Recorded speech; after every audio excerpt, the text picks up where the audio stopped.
เรียนคณะพัฒนาของศึกษาเนี่ยมาสั่งแล้วก็พ่อทนายและทุกตัวที่เงียบนะในทางบรรยากาศการโศกเศร้า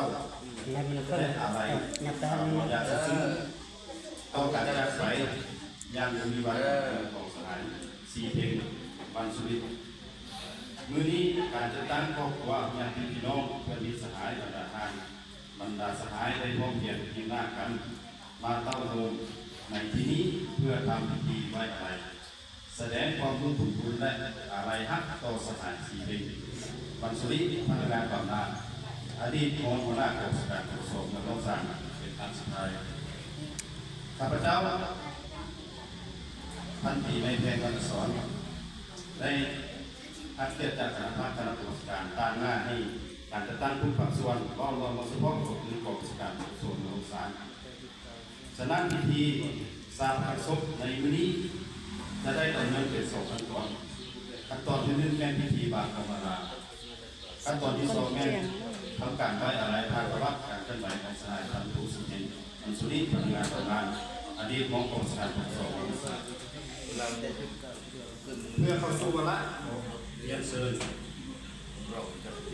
การนำองค์การองค์สารเข้ามาเป็นที่เสด็จเจ้าของเรียนเชิญคณะมนุษย์สงฆ์เข้ามา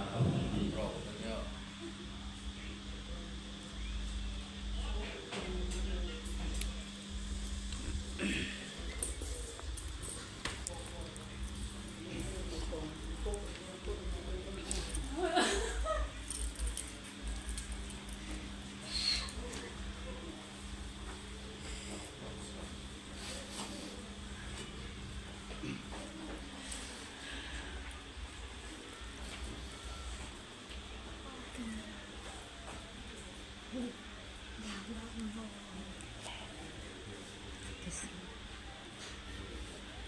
สหายสิเป็นวันนี้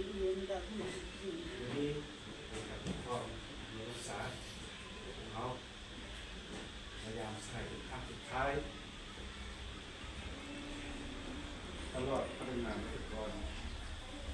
และพี่น้องเรารู้สึก